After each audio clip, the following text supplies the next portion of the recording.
Hello everyone, welcome back to my channel. Today we are going to discuss about ventilator.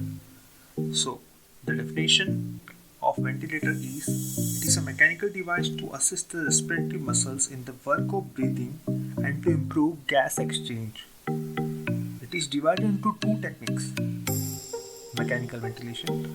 First one is one requiring a tube in the trachea to deliver ventilation that is invasive, and other one is non-invasive by using a mask. So the purpose of mechanical ventilation helps to gain control over the airway and over the work of breathing. The ventilator replaces the work of exhausted or temporarily inadequate respiratory muscles. As we can see in the diagram, this one is endotracheal tube, that one is nasogastric tube.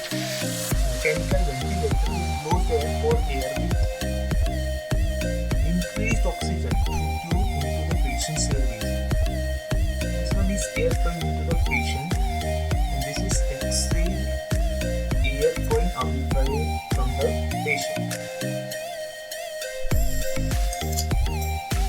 So, next is indications of mechanical ventilation.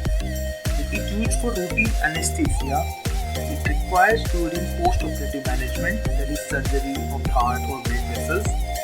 It is also used in respiratory disease, chest wall disease, neuromuscular disease, CNS impairment, cardiovascular disease, and neonatal conditions.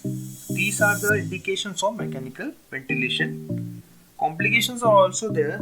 Firstly, ventilator-induced injury, ventilator-associated pneumonia, pneumothorax, patient ventilator asynchrony, endotracheal tube occlusion, tracheal stenosis.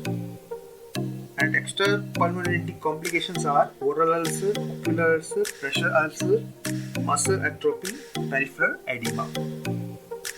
So, mechanical ventilation divided into two techniques. First one is invasive, non-invasive, and continuous positive airway pressure.